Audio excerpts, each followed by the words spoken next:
Allah talks about the big one, and that's the one I really want to end this conversation with, even though there's more to go. But Allah makes such a big deal out of this subject that, again, just like there were 3 ayat about Judgment Day, now there are وَالَّذِينَ هُمْ لِفُرُوجِهِمْ حَافِظُونَ إِلَّا عَلَى أَزْوَاجِهِمْ أَوْ مَا مَلَكَتْ أَيْمَانُهُمْ فَإِنَّهُمْ غَيْرُ مَلُومِينَ فَمَنِ ابْتَغَى وَرَاءَ ذَلِكَ فَأُولَٰئِكَ هُمُ الْعَادُونَ. 3 ayat about the same subject again. The only other subject that got 3 ayat was what? In this list. What's the only other subject that got 3 ayat? Judgment Day. Judgment Day and punishment. This is the next subject that gets 3 ayat. And you know what the subject is? Shamelessness. People who guard their privates. We live in the ultimately shameless world today. The world in which streaming videos off of any website are available on your mobile device. The age in which the pornography industry is a multi-trillion-dollar industry. The point of which, the agenda of which is to make sure every one of you is a consumer of filth in one way or another. That every man, woman, and child is exposed to this stuff, and they're hoping you are, so you become addicted to it, so you become yet another consumer. This is the gift of pornography to society. It's creating people, turning people into animals and perverts.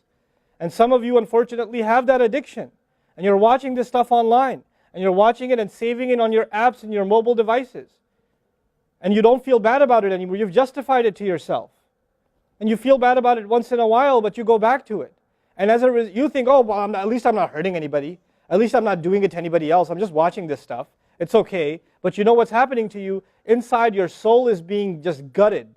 You have no soul left inside of you. So your prayers are empty, and you can't even shed a tear in your salat because your heart is so devoid of the fear of Allah because of the filth you've been watching all this time. It's turned you from a human being into an animal.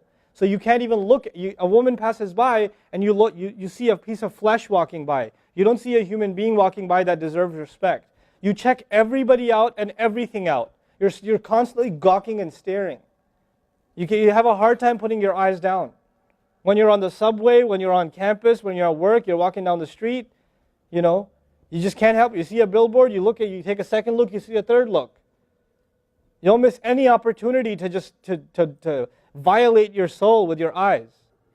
You're addicted completely. And then you say, brother, how do I get khushu' and salat? What world are you living in? What world are you living in? Ayyuhal ikhwa, my brothers, specifically my brothers, and I know some sisters have this issue too. It's a sad reality. This is a war. This is a war. This is more dangerous than any military war. This is the war that's destroying our souls. It's making its way into our homes. It's making its way, if I want to protect my children from this stuff as much as possible. But when my child goes to school, and it doesn't matter if it's Islamic school, there's a very high statistical likelihood that someone, a friend, with their iPod, with their mobile device, will say, hey, look at this. It's a very realistic, a thing nowadays. It's not far-fetched. And so I have to prepare my children for the filthy world that they're going to be brought up in. And there's no escape from this stuff anymore. There isn't. It's everywhere. It is everywhere. You have Islamic lectures followed up by, those YouTube puts those follow-up clips, and something will be filthy. Something will have to be filthy.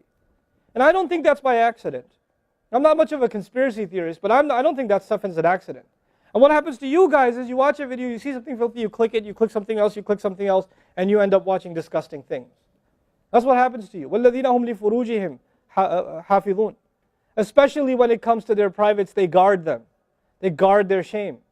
Brother, what's the solution? Should I get married? Like the guy who asked the other day, how can I get married right now? No, guys, the solution is not marriage. Because if you're a pervert, then you're going to be a pervert after marriage too.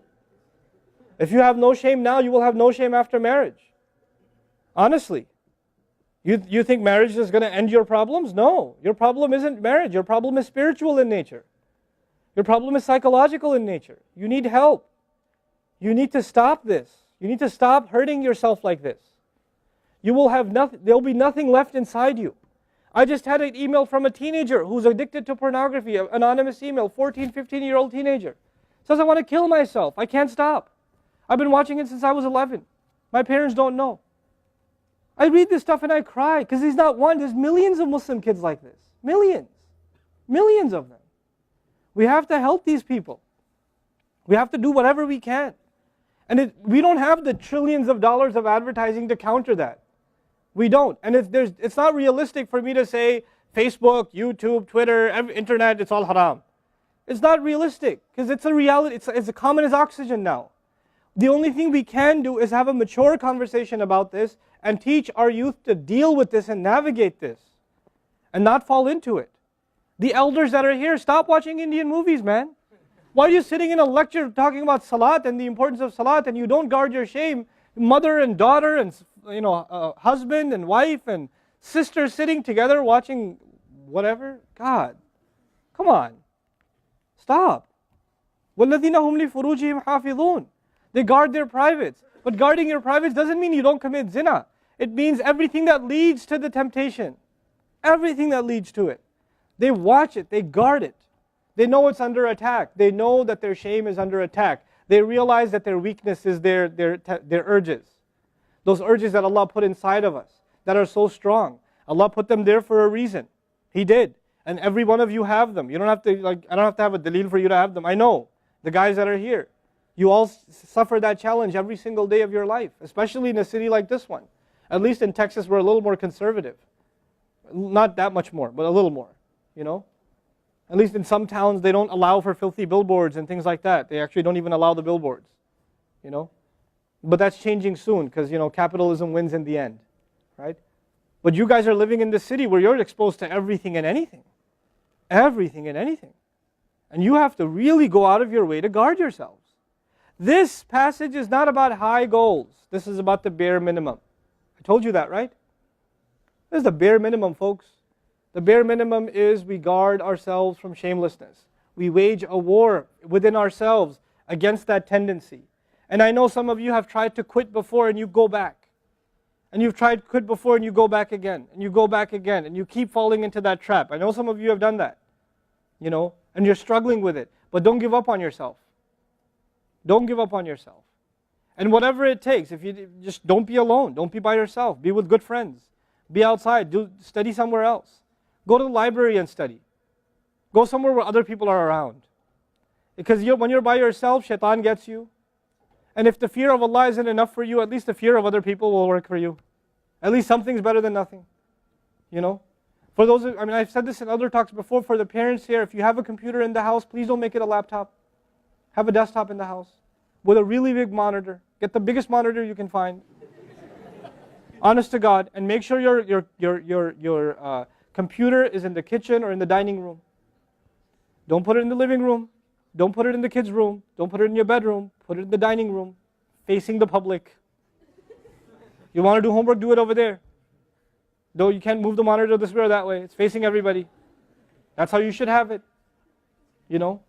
This stuff, we have to take these precautions.